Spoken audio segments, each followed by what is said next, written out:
faz parte, a gente sempre precisa parar para ouvir o outro, para refletir a prática, né?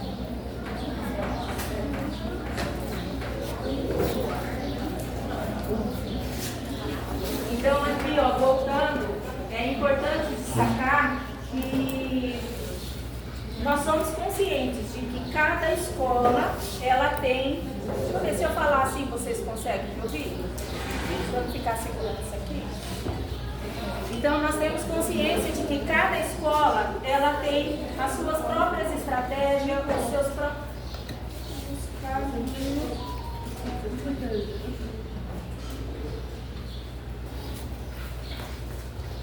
Cada escola tem o seu próprio caminho para fazer com que as coisas aconteçam no dia a dia, para viver esse dia a dia com qualidade, para definir os caminhos que ela pretende seguir, né? Então, cada escola tem a sua estratégia e a sua forma de caminhar, e que todas estão certas no seu jeito de ser, no seu jeito de estabelecer essas regras, tá? Porque, como eu disse anteriormente, não existe uma receita de quem está certo e quem está errado.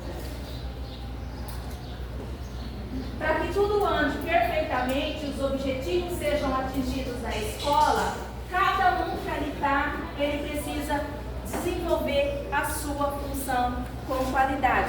Então, todos que estão envolvidos no processo têm que fazer o que cabe a cada um, né? O professor, ele é responsável pelo ensino do conteúdo e ele tem que fazer isso com maestria, tá? Os demais funcionários também participam do processo, dando o suporte necessário para que a aprendizagem aconteça. Aqui que eu falei para vocês, a sala de aula não tem sucesso sem o trabalho de vocês. Não tem. Então, vocês têm que se sentir importantes dentro da escola, tá? Vocês têm que se sentir valorizados dentro da escola, porque vocês são peças fundamentais dentro da escola. São diversos os servidores que exercem função de apoio ao pedagógico. O pessoal da limpeza, os merendeiros, secretários, bibliotecários, vigias. Então, vocês são o apoio do fazer pedagógico. Vocês são responsáveis para que a coisa na escola desenvolva. Sem vocês, a escola não caminha. E isso vocês têm que ter muito nítido. Tá? Isso vocês têm que ter muito bem definido. O meu papel é importante. Eu sou importante no local que eu trabalho. Aí tem a função social da escola, que dentro da função social da escola, a escola ela tem que estar organizada, ela tem que estar estruturada, obedecendo toda uma estrutura, mas ela tem que ser a função do desenvolvimento do potencial da criança como um todo, do indivíduo. Ela tem que tornar o cidadão participativo na sociedade, porque é esse o papel da escola. A escola está ali para fazer com que o aluno seja um cidadão na vida futura. Então, o foco da escola é esse. Mas, para chegar nisso, a escola recebe também uma estrutura e ela tem uma função para isso. Ela tem uma função para fazer com que esse cidadão chegue no futuro, tá? A função, ela é muito relativa e complexa. Há várias formas de pensar a educação. E esse pensar a educação, ele tem que ter esse pensar humano, que por trás de, eu vou usar a palavra faxineira, mas não é essa palavra que eu gosto de usar, porque eu acho que ninguém é faxineiro. Por trás daquela pessoa que limpa a escola, é uma pessoa. Por trás daquela pessoa que está sentada lá na secretaria, é uma pessoa. Por trás daquele senhor que está lá no portão, cuidando do portão, é uma pessoa. Por trás daquela uma que está lá na cozinha mexendo a panela, é uma pessoa. Então, essas pessoas que pensam diferente, que agem de forma diferente, e é essas particularidades que faz o contexto da escola ser um local especial. Então, se todo mundo pensasse igualzinho, não havia necessidade de existir a escola. A educação, ela tem a função de pensar como todos, né? Porque nem sempre os funcionários que não estão diretamente ligados à docência suporte pedagógico, eles pensam como essa pessoa que tem essa importância ali dentro. Então, nem sempre vocês têm esse pensamento, eu sou uma peça importante dentro da escola. E vocês têm que ter esse pensamento, tá? Vocês não têm que achar que é só o coordenador pedagógico que é importante, vocês não têm que achar que é só o diretor que é importante, que só o professor é importante. Não, a educação, ela é um conjunto. Todos são importantes. Ensinamos aos alunos os conteúdos, isso é claro. Mas dentro desses conteúdos existe lá, quando eu pego o projeto político-pedagógico, eu vejo que tem 3 dimensões de conteúdos que é trabalhado com o aluno. E nós também temos 3 visões dentro da escola que a gente tem que pensar. É trabalhado com o aluno o conteúdo procedimental, que são os procedimentos, aquele conteúdo sistematizado, que é ensinar o aluno a ler e escrever, que é ensinar o aluno a somar os números, juntar os números, que é o português ou matemática. Esse daí é o procedimental. Tem o conteúdo comportamental. O conteúdo comportamental é eu auxiliar no comportamento do aluno, na mudança de comportamento do aluno, no aprender do aluno, mas o aprender para a vida do aluno. É o segundo conteúdo que o aluno aprende. O terceiro conteúdo que o aluno aprende é o atitudinal. O atitudinal é o aluno pôr em prática os ensinamentos que lhe foram passados. Então, Ângela, como é que eu sei isso daí? Vamos supor que lá na sala de aula a professora ensina para os alunos que ele não pode jogar papel no chão. A professora ensinou? Ensinou. A professora falou, deu exemplo, explicou e fez um monte de informação. Porém, o aluno continua jogando papel no chão. Ele aprendeu o conteúdo? Não, ele não aprendeu. E é assim, quando eu ver, vocês que estão ali na escola, vocês veem o aluno jogando lixo no chão, fala, fulano, você jogou papel no chão, pega ali e põe no cestinho de lixo. Esse papel de educar também é de vocês. É nisso que vocês vão contribuir. Quando é que acontece uma aprendizagem? Quando há mudança de atitude.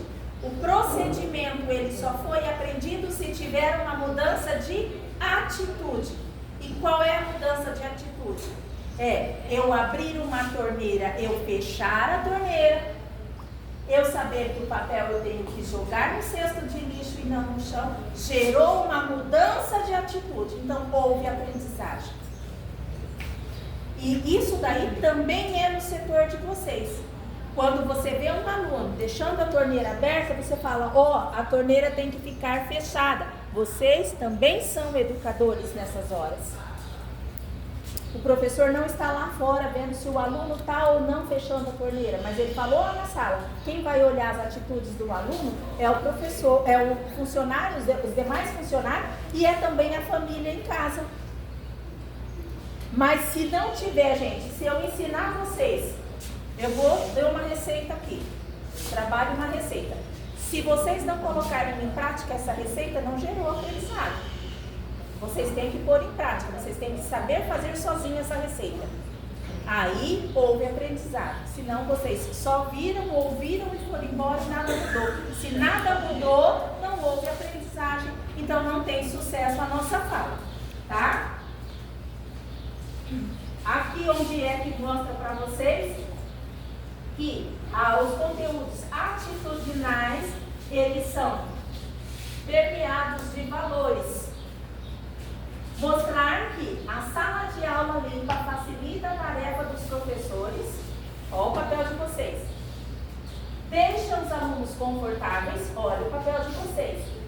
Para que a aprendizagem aconteça, né? E também essa aproximação da limpeza, ela gera resultados na escola. Então, a sala de aula limpa, ela gera aprendizado. Olha a importância do papel de quem faz a limpeza da escola. Você chega num lugar que, você chega na tua casa, você vai estudar ou você vai ler alguma coisa e está tudo sujo, bagunçado, você entra ali, você aprende alguma coisa? Você consegue se concentrar? Não, você tem que estar num ambiente propício para isso. Então, se lá em casa não acontece, na sala de aula não acontece. Aí você vê a importância do papel de cada um na limpeza, a importância do papel de cada um na secretaria, a importância na cozinha, a importância até os readaptados no portão da escola ou fazendo uma outra atividade de auxiliar ali dentro da escola, mas todos, independente do papel que ocupa dentro da escola, tem uma importância muito grande, senão não havia necessidade. Para isso, gente, vocês têm que conhecer o projeto político da escola. O que é um projeto? Um projeto, ele é um planejamento. Nele está organizado o trabalho da escola. É um projeto porque reúne todas as propostas concretas para serem executadas na caminhada daquele determinado ambiente. Por que ele é político? Porque ele é ligado ao social. Ele é ligado ao espaço de formação do cidadão, ao aprendizado. Por isso ele é político. E por que ele é pedagógico? Porque ele está ligado à aprendizagem formal. Aqui é político porque ele pensa na aprendizagem social, e ele é pedagógico porque ele foca também na aprendizagem formal. E todos esses mecanismos, o projeto, o político e o pedagógico, englobado, eles juntos, eles trazem a visão que a escola determinou para ela. Por isso vocês têm que conhecer o projeto político pedagógico da escola. Porque se você não conhece, eu cheguei na escola para trabalhar. Se eu não conheço a linha da escola, como é que eu vou me adequar a essa escola? Se eu não sei como é que a escola pensa, eu tenho que saber como que a escola pensa. Então, é fundamental. E isso daqui não é só o professor que tem que conhecer, não. Todos nós entramos para trabalhar na escola, nós temos que saber qual é a linha dessa escola. O que essa escola pensa enquanto unidade. Porque é uma unidade escolar.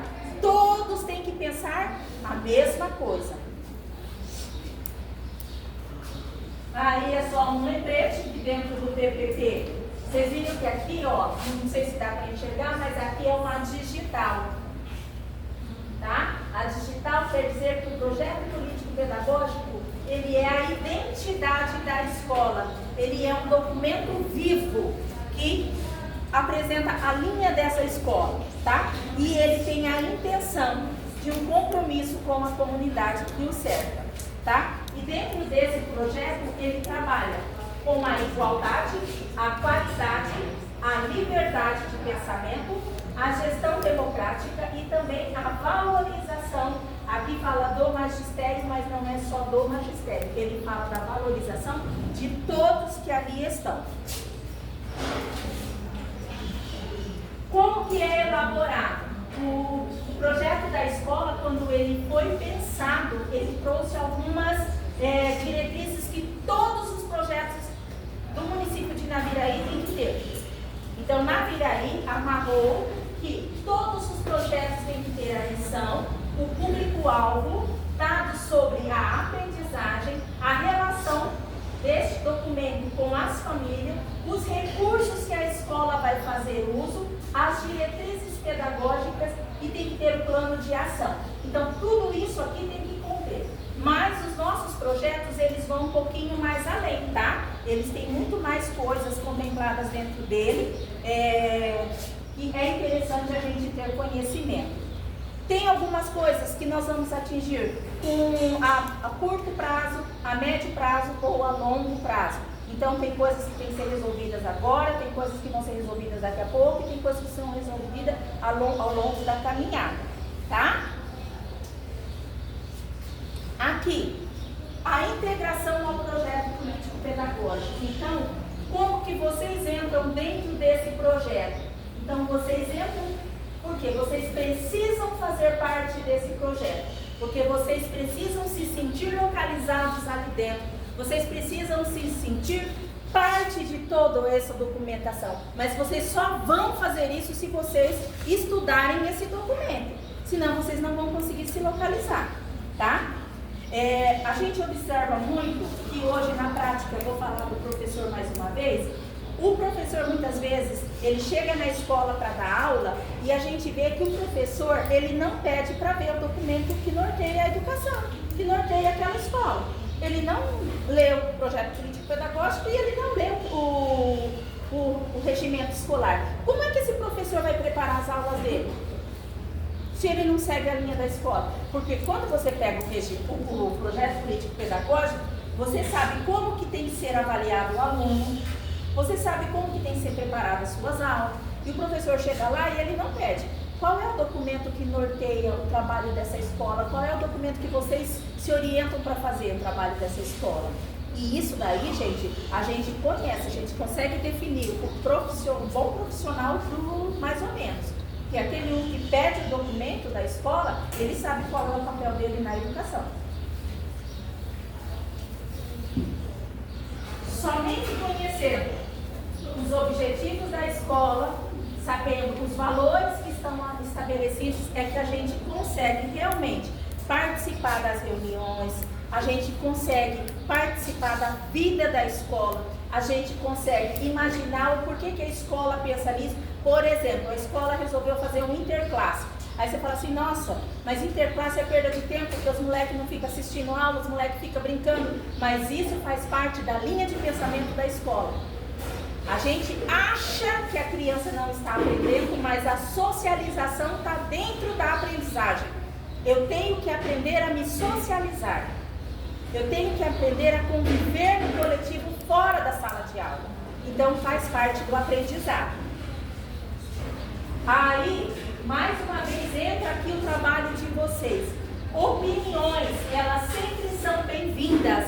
Vocês têm que opinar, vocês têm que participar da vida da escola. É preciso escutar o que o pessoal da limpeza, o pessoal da cantina, os porteiros, todos. O que é que cada um desses segmentos tem a dizer sobre a organização da escola? Eu não sei o que é que você pensa se você não falar para mim. Eu não sei o que você pensa se você não falar para mim. Eu não sei o que você pensa se você não falar. E você não precisa esperar uma reunião para você falar o seu pensamento. Muitas vezes, além de Maria Aquino, eu tinha o costume de fazer o cronograma de trabalho. E eu achava que fluía bem quando a gente trabalhava com cronograma. Segunda-feira era a turma da manhã que jogava água no pátio. A turma da tarde ia varrer o entorno da escola. Então, o pátio da escola não precisa ser lavado 2 vezes no dia, na minha concepção, na minha forma de pensar. Tá? Tem escola que o diretor gosta que lava todo dia, cada um pensa do jeito que acha que deve. Mas de manhã joga água no pátio, a turma da tarde não vai precisar jogar água no pátio. Naquele período de jogar água no pátio, ele vai varrer o entorno. Se essa turma da manhã tiver que jogar água no pátio, varrer ali, varrer lá, varrer quadra, varrer tudo, ele termina o dia quebrado. Então, eu gostava sempre de fazer essa divisão. A turma da manhã lava o banheiro tal hora, a turma da tarde lava o banheiro tal hora. A turma da manhã joga água no pátio hoje, a turma da tarde vai jogar água no pátio amanhã. E assim a gente fazia esse cronograma. Aí elas sabiam quando elas entravam, as meninas que estão aqui, que foram na escola na época que a gente trabalhava no cronograma, elas sabiam. E que fazia na segunda, que fazia na terça, que fazia na quarta, na quinta e na sexta. E tinha esse cronograma lá eu falo partinho delas, né? No cafofo delas, tinha esse cronograma para elas seguirem e ali elas tinham tudo organizado. Eu precisava ficar aí lá vendo se estava fazendo ou não? Não. Eu deleguei, falei para elas, passei, discutimos, tá bom assim? Tá bom assim. Vocês querem que mude alguma coisa? Não. Tá vendo? Cronograma de alimentação. A merenda é essa, eu não preciso ir lá na cozinha todo dia ver se está fazendo ou não está fazendo, se está seguindo o cardápio, se não está. Porque tem um cardápio, eu tenho que confiar em quem está lá. Eu tenho que confiar em quem está aqui, eu tenho que confiar. E a confiança é que faz o trabalho acontecer. Então, quando não estava funcionando, não precisava vir todas. Se uma viesse para mim e falar, ó, Ângela, isso aqui não está funcionando. Então vamos sentar e vamos discutir. Vamos ver o que precisa melhorar, o que precisa mudar. E daí a gente sentava e discutia. Então, tinha hora, e foi o que eu falei para você, tinha hora que as coisas não estavam funcionando, que a gente discutia no coletivo. Mas tinha hora que era coisa muito mais particular, tá? Aí, nesses momentos, é que a gente vê o que é que precisa, o que não está funcionando ou o que está funcionando, o que precisa ser aprimorado, o que precisa dar mais resultado, o que precisa melhorar, mas desde que a gente ouça o nosso colega de trabalho. Autonomia. Aqui é uma palavra que eu falo que é fundamental. Onde tem muita gente, tem que ter autonomia. Eu tenho que ter liberdade. Eu tenho que ser respeitada nas minhas opiniões, mas ao mesmo tempo eu tenho que saber. Se a Ângela falou que eu tenho liberdade para fazer isso, até uma vez falaram assim, era para aplicar a prova de matemática, Olimpíada de Matemática. Eu falei, esse ano nós não vamos aplicar. Ah, mas é obrigatório. Eu falei, não, esse ano nós não vamos aplicar porque os professores estão com isso para fazer isso, para fazer isso, para fazer. Não dá para pôr mais uma função, porque eles vão enlouquecer, então nós não vamos aplicar. Aí, quando eu vi a escola já estava cadastrada, eu falei assim, bom, chegou o material, vocês querem aplicar, tem liberdade para aplicar. Não, nós não queremos, então não vamos aplicar e eu respondo por isso. Se vier alguma cobrança, eu respondo e eu assumo. Porque realmente os professores não queriam fazer aquilo naquele momento. E eu tenho que respeitar isso no professor, porque ele tem que ter autonomia. E eu tenho que respeitar essa autonomia. Se tudo que chegar para ir para a sala de aula, se tudo que chegar para ir para o desenvolvimento da escola, eu for colocando dentro da escola, daqui a pouco está todo mundo louco. E eu tenho que saber filtrar. E tem muitas coisas que pode parar na minha mão. Não precisa chegar lá nos demais funcionários. Eu tenho que saber o que é que pode passar daqui para frente. Mas eu também tenho que questionar se as pessoas querem ou não fazer aquilo ou participar, tá? Então, quando há um trabalho em equipe, ele tem um foco principal, que é o resultado da aprendizagem. Então, é importante fazer com que todos ali daquele grupo sejam realmente responsáveis, se sintam responsáveis, se sintam parte daquela situação, tá? É o sentir-se parte que vai fazer a mudança.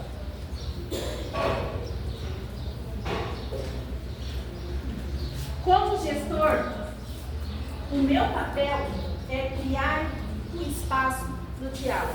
Então, o papel do diretor é criar esse espaço, é fazer com que vocês se sintam à vontade para questionar. É fácil? Onde muita gente fala, é muito difícil de administrar. Mas só que é necessário. A função do diretor não é uma missão fácil. Mas ela tem que fazer o trabalho, ela tem que fazer com que você se sinta parte. E você só vai sentir parte disso, gente. Vocês só vão sentir parte, que faz parte daquela escola, daquela comunidade, daquela instituição, se você puder falar. Se você puder opinar. Tá? Muitas vezes eu volto a dizer para vocês, muitas vezes não é fácil ouvir, não. Muitas vezes você fala assim, gente do céu, mas só vem para reclamar, só vem para reclamar, só reclamação, só vem para pedir, só vem para pedir. Mas é assim, se eles não pedirem para o diretor, vão pedir para quem? Se não reclamar para o diretor, vai reclamar para quem? Então, às vezes a gente tem que fazer isso. E às vezes a gente até tem que dar bronca, né, Eliane? De vez em quando a gente até dá bronca, né?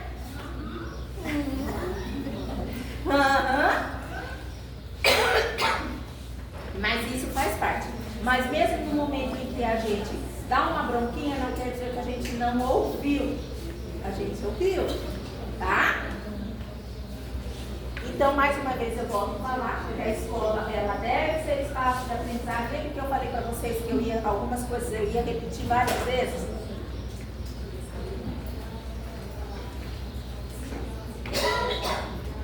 Aí, essa aqui é uma reclamação muito de vocês. Por isso que ela está aqui, eu fiz questão de manter ela. Que geralmente se fala em formação docente e se esquece que os outros profissionais também precisam de informações e de troca de experiência para formação. E o funcionário, os demais funcionários da escola, que não é o professor, muitas vezes ele se sente fora do processo. Não é assim que vocês se sentem? Sim. Vocês não se sentem assim? Ah, eu não faço parte, é como se eu não estivesse aqui. Não é assim? Só que sabem vocês que se vocês não estivessem ali, a coisa não estava andando. Então vocês fazem parte sim. Mas muitas vezes falta falar. E nós, seres humanos, nós somos movidos a esse falar. A nossa autoestima, ela necessita desse momento. De eu falar para você que você é uma boa profissional, eu falar para você que você é importante na sua função, eu falar para você que você faz a diferença na escola. A nossa autoestima, ela precisa disso. Nós somos movidos por elogios. Se você ouve um elogio, muitas vezes você nem fala assim, ah, obrigado, eu não mereço, mas obrigado. Você só fala assim, ah, pessoa não tem nada de obrigação de elogiar, porque eu sou mulher. Não é assim? Não é assim? Agora, só que se ela fala assim, mas menina, você está fazendo seu serviço mal feito, hein? Olha, você deixou de fazer isso, você deixou de fazer aquilo, você sai dali virada no chiralho, né? Você sai dali nervosa, porque é aquilo te atinge. Quando mostra pra gente os nossos pontos negativos, a gente tem uma reação muito imediata. Quando destaca os nossos pontos positivos, a gente ignora muito. Só que tem que ser o contrário, gente. O ponto positivo, ele é bom para me animar para estar para frente, para eu me elevar no meu trabalho, para eu me elevar enquanto ser humano. Mas o ponto negativo, ele tem que servir para mim, para eu melhorar cada vez mais. Eu não tenho que ver como uma crítica destrutiva. Eu tenho que ver como uma crítica para eu crescer enquanto profissional. Até esses dias, voltando no assunto de política, começou. Ah, porque agora ela vai voltar para a sala de aula, ela vai ver como é que é. Gente, eu na sala de aula, eu sou uma excelente professora. Então, eu voltar para a sala de aula, para mim não é um castigo. Eu voltar para a sala de aula é algo que eu amo fazer. É por isso que eu vim para a educação. Eu não vim para a educação para ser diretora, ou para ser coordenadora, ou para estar num cargo aqui em cima. Eu vim para a educação porque eu queria dar aula. Então, quando alguém fala para mim, ah, agora ela vai voltar para a sala de aula, ela vai ver, poxa, ser professor não é bom? Então, o que vocês estão fazendo na sala de aula? Ser professor é uma paixão minha. Então, eu não vou estar fazendo um sacrifício. Eu estou fazendo uma coisa que eu amo. E quando alguém me chama para uma outra função que não é a de professor, eu me sinto privilegiada. Porque estão reconhecendo que eu contribuo muito mais, às vezes, fora da sala de aula do que dentro da sala de aula. Porque eu tenho conhecimento para auxiliar outras pessoas, para ajudar outras pessoas. Então, isso também para mim é elogio. Então, não é castigo estar na sala de aula. E para mim também não é uma vantagem exorbitante estar fora da sala de aula. Eu falo assim, que esses dias eu ouvindo, vendo umas mensagens, quando a Silmara postou o convite para eu estar nesse momento aqui com vocês, um monte de gente que comentou. E eu fiquei olhando e falei assim, gente, as pessoas que eu admirava antes de ser professora estão me elogiando. Olha que gostoso. E é assim que a gente tem que ser. Os meus mestres, as pessoas que eu respeitei a vida toda, que eu admirei, que eu mirei as minhas ações naquelas pessoas que eu falei, quando eu crescer, eu quero ser igual. Igual a dona Cleusa, ela foi minha diretora quando eu tinha 6 anos de idade. E ela foi e me elogiou lá no comentário. Isso para mim, olha, quando eu tinha 6 anos, ela era para mim uma deusa. Eu colocava ela no altar, assim, eu achava ela maravilhosa, perfeita. Ela brigava comigo, eu dava risada, porque eu achava lindo ela chamar minha atenção. Porque eu amava aquela mulher. Aí hoje ela me elogiar enquanto profissional é um ganho muito grande. Porque nunca eu imaginei que eu ia chegar nesse nível. De ser elogiado pela pessoa que era minha mestre maior. Então, isso, gente, é aprendizado. E nós temos que aprender a elogiar, mas nós temos que também aprender a ouvir as críticas, que é para se tornar melhor. Mas saber que muitas vezes tem crítica que você tem que ignorar e outras você vai pegar para se tornar melhor. Porque tem coisa que você põe de lado. Isso aqui não vai me acrescentar em nada. Isso é com vocês.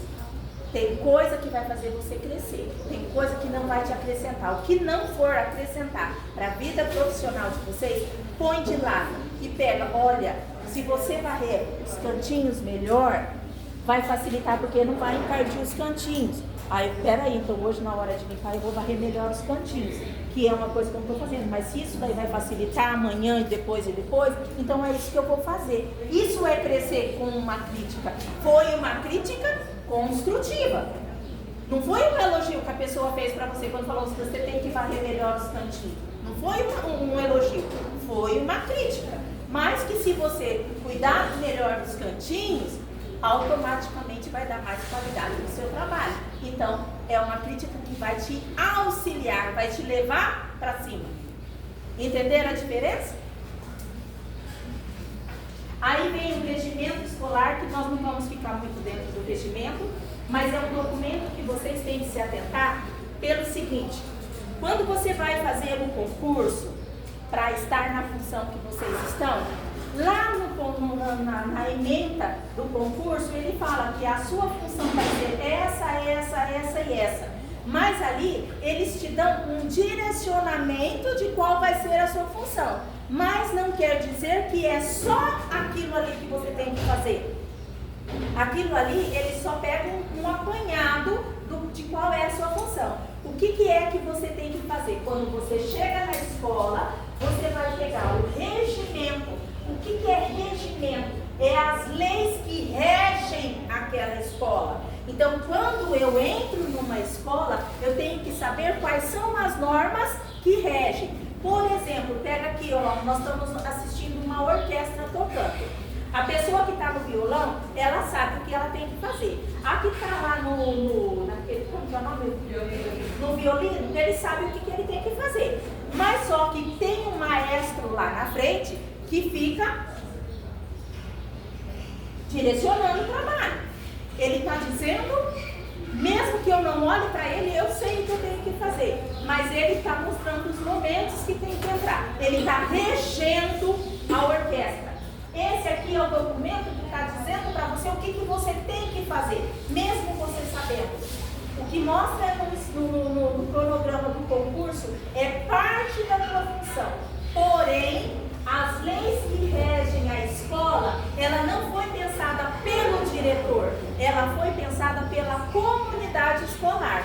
Quando foi criado o documento do regimento, todos os administrativos sentaram para pensar no papel do administrativo, os professores sentaram para pensar no papel do professor, o gestor sentou junto com a comunidade para pensar no papel do gestor, e ali foram elencados os direitos, os deveres, as proibições e as penalidades também. Então, tudo que está pensado dentro desse documento na escola de vocês, ele está pensando em tudo aquilo que vocês têm que fazer na escola.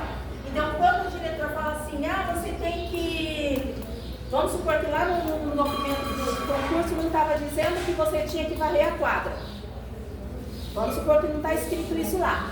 Mas o diretor fala que faz parte do corpo da escola, a quadra, e que ela tem que ser varrida, aí você entende, peraí, mas se faz parte do corpo da escola, eu tenho que varrer. Então, isso está previsto no regimento escolar. É a regra da escola, é a norma da escola, é a tábua de mandamento. Não tem os 10 mandamentos da Bíblia? Os nossos mandamentos na escola estão dentro desse documento aqui. E esse documento não foi pensado por uma pessoa, foi pensado por toda a comunidade da escola, porque os pais sentaram para estudar e montar a parte dos pais. Os alunos maiores da escola, acima de 12 anos, sentaram para discutir o papel do aluno e o que era para ele de proibido, de permitido, de direito, de dever. Só que esse documento, ele não pode nunca ferir a lei maior. Tá? Então, todo documento que o município faz, quando ele cria a lei do município, ele tem estabelecido qual é a lei do município. Só que essa lei aqui, ela não pode bater na de cima. Ela não pode ir de encontro com a de cima. Ela tem que ir ao encontro com a de cima. Então, tudo aquilo que vai de encontro, dá porrada, né? O carro foi de encontro com o caminhão Morreram todos. Agora, quando fala assim, ai, a Maria foi ao encontro do João, o que ela foi? Namorar. Então, ir ao encontro é uma coisa que vai beneficiar. E ela não pode ferir. Então, se for de encontro, fere. Se for ao encontro, vai aprimorar, vai melhorar. Então, os nossos documentos, eles não podem ir de encontro quando é maior, porque vai machucar alguém, vai prejudicar alguém, tá? Então, o regimento, ele rege o nosso trabalho. Então, nós estamos quase finalizando o nosso trabalho de hoje, e eu digo para vocês que o sucesso da unidade escolar, ele surge, ele tem resultado com uma soma de esforços. Vocês são fundamentais para essa soma de esforços, para essa soma de conhecimento, para essa soma de interesses, tá? E o sucesso, ter sucesso na carreira, ele vai muito mais além do que a gente pode imaginar. Ele vai muito além do que é dentro e fora, do lado de fora e daqui de dentro da unidade escolar, tá? Ele é importante levar em consideração também que as habilidades de cada um, os dons de cada um e a paixão por estar fazendo isso é que vai dar resultado. Então, gente, coloque amor no que vocês fazem. Quando você leva para casa o pão de cada dia e põe na mesa, ele tem que ser fruto de uma coisa que vocês fizeram com amor. O levar o arroz para pôr na mesa, o levar o pão para pôr na mesa, com o salário que vocês suaram para conquistar, ele tem que chegar lá na mesa de vocês com muito amor, para poder fazer bem para vocês, para fazer bem para a família de vocês. É pouco salário? É pouco. Mas receba com amor, porque isso faz diferença. Tudo aquilo que vem com a gente blasfemando, com a gente criticando, com a gente xingando, ele não é bem-vindo para o nosso organismo, para a nossa vida. Então valoriza, até se for. É lógico que eu falo muito isso. Eu mereço ganhar muito mais do que o que eu ganho. Eu mereço, porém eu não recebo o que eu mereço. Eu estou feliz com o que eu estou ganhando, porque eu faço com amor o que eu faço, então eu recebo com amor o que eu recebo. E olha, de um tempo para cá, eu sinto que eu sou muito abençoada. Eu tenho um filho de 20, ele fez 21 anos agora, e meu filho, aos 5 anos, foi detectado que ele tinha, que ele era portador do TDAH, né? Que ele tem TDAH, que é hiperatividade. E além dessa hiperatividade, o meu filho também tem um déficit de atenção, tinha um déficit de atenção muito grande. Meu filho também tem transtorno compulsivo alimentar. Ele mesmo se ele não estiver com fome, ele come, ele esconde comida dentro do guarda-roupa, ele esconde comida dentro do travesseiro, dentro da fronha do travesseiro. Então eu tenho que ficar procurando. Meu filho tem 21 anos e ele é bem fortinho, mas ele é fortinho porque ele come compulsivamente. E ele tem ainda também transtorno opositor, que ele é daquelas crianças que ele, quando ele se sente muito encurralado, ele fica agitado, ele fica nervoso. Como ele não é agressivo de bater, estoura na pele. Então enche de bolinha de sangue no rosto dele, no corpo dele, porque ele põe para fora, então estoura a veia no corpo. Então eu tenho que ficar policiando. E eu lido com isso com ele desde os 5 anos. Então quando o pai chega na escola e fala que o filho, quando eu vejo na escola uma criança muito arteira, que dá muito trabalho, eu procuro abraçar essa criança, acolher essa criança. Por quê? Porque eu sei o trabalho que é. Porque eu vivo isso há 21 anos. E para tratar de uma criança assim não é fácil. Chegou um período na minha vida que eu passei necessidade em casa. Eu tinha 2 períodos efetivos, o professor não ganhava, o município ganhava mais do que o estado na época, mas o meu dinheiro, a maior parte do meu dinheiro era destinado à saúde do meu filho. Tinha dia que eu abri meu armário para fazer comida, só tinha arroz, óleo e sal. Nem alho eu tinha para temperar o arroz. Era o que eu comia. Só que minha família não sabia que eu estava passando por isso e mais ninguém sabia. Eu ia para trabalhar e quem me conhece dentro da escola sabe que eu sou sorriso 24 horas. Eu dou risada para todo lado, eu já chego na escola, porque eu também tenho essa opção. Quando eu levanto de manhã, eu posso escolher ter um bom dia ou ter um mau dia. E eu sempre escolho ter um bom dia. Então, quando eu acordo de manhã, eu falo: Senhor, que o meu dia de hoje seja melhor do que o de ontem. E eu levanto com essa perspectiva. Então, quando eu chego no meu local de trabalho, eu chego cantando: bom dia, o sol já nasceu lá na fazendinha. E era assim que eu chegava na escola, cantando com as crianças e brincando com as crianças. E eu chegava na sala de professor: bom dia! Era assim o meu dia. E sorrindo o tempo todo. Mas essa era a minha forma de viver. E ela comigo até hoje. Então, quando eu estou com um problema muito sério, eu não sei se eu consigo demonstrar. Às vezes, só por um problema de saúde, que eu acho que eu caio um pouquinho a minha alegria, que eu fico um pouquinho mais de lulu lá no meu canto. Mas, fora isso, gente, eu sou sorriso 24 horas. Eu gosto de rir, gosto de fazer os outros felizes. E ninguém sabia que eu estava passando fome em casa. E eu tive essa vida por quase 2 anos, que foi quando eu comecei o tratamento do meu filho. Aí uma professora descobriu que eu estava passando necessidade, foi quando na sala dos professores começaram a falar mal do salário, falar não sei o que, não sei o que. E eu fiquei tão nervosa aquele dia que eu entrei dentro de uma salinha que tem, que é um depósito do lado da sala do diretor. Eu entrei ali dentro e eu caí aos prantos. Eu comecei a chorar e não me controlava. E uma professora passou e me viu de costas chorando. Aí ela viu: o que está acontecendo? Eu falei assim: eu fico muito triste quando as pessoas reclamam do que tem. E tem outros que está faltando. Está reclamando, eu não aguento mais ouvir reclamação. E eu estou com um filho que eu estou tentando entender a vida dele, tentando entender qual é o problema dele, tendo que levar ele para horários toda semana, e eu estou passando necessidade em casa e as pessoas só reclamam, ninguém dá graças a Deus. E eu fiquei indignada aquele dia. Aí ela falou: mas você está passando necessidade? Aí eu falei: ai, mãe, eu vou falar. Minha mãe até hoje não sabe que eu passei por esse momento, porque eu não desabafei. Então, às vezes, gente, a gente tem que dar valor àquilo que a gente tem. É pouco, mas é meu. Eu mereço mais, mas eu vou correr atrás. Então, continua lutando pela função de vocês, continua lutando pela valorização de vocês, mas valoriza o que vocês já têm. É pouco, mas isso já é de vocês. Vamos continuar lutando, porque muitas vezes a dor do outro é imensamente maior do que a sua. É muito maior do que a sua.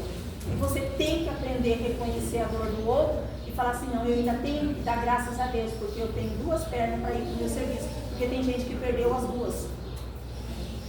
O meu filho está andando, tem gente que está com o filho acamado. Então é nisso que a gente tem que se apegar. E sempre lutar pelo melhor. Isso não quer dizer que vocês têm que se acomodar. Não, tem que lutar. Porque sem luta a gente não conquista, tá?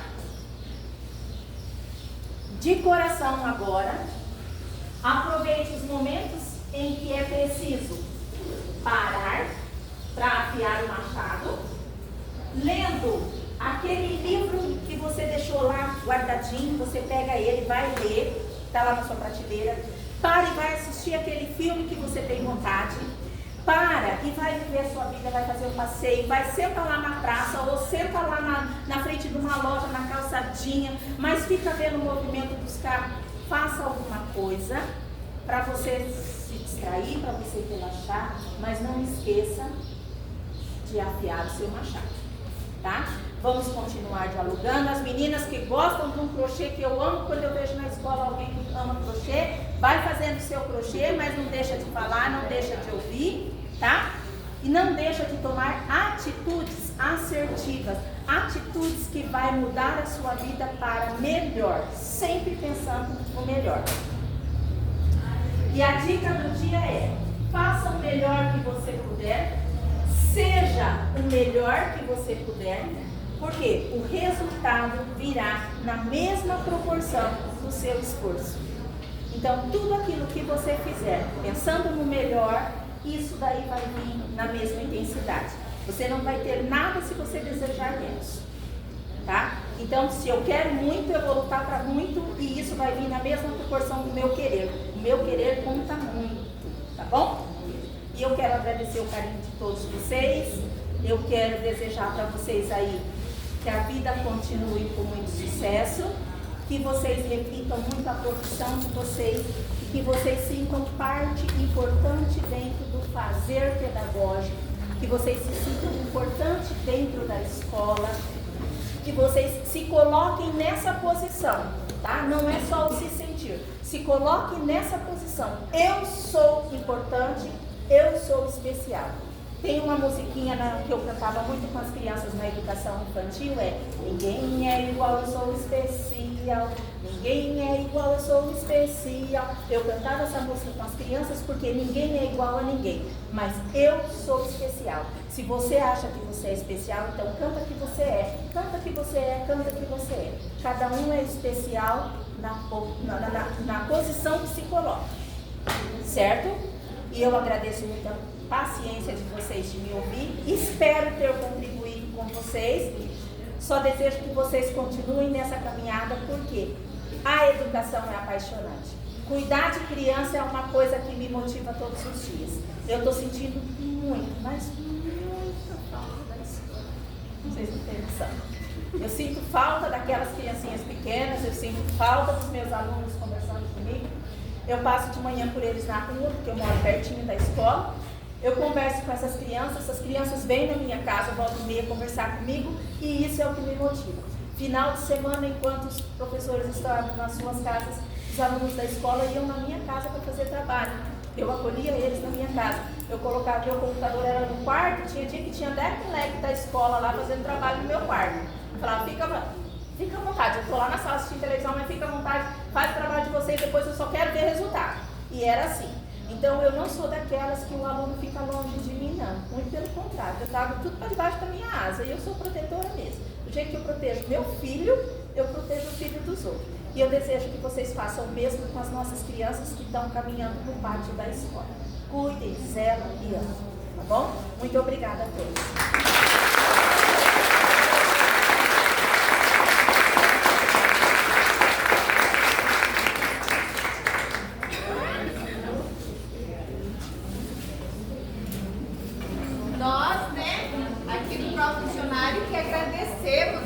As lindas palavras, expressando tão profundamente bem. Acho que nós acertamos na nossa palestrante, né? Muito, né? Foi esclarecedor mesmo.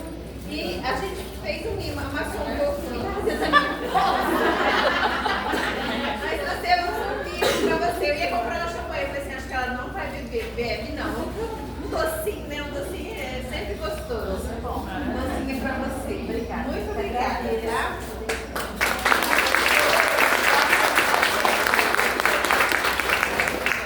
Aí deixa eu mostrar para vocês, ó. Eu agradeço. Isso eu faço com muito amor, de verdade. Quem me conhece sabe que é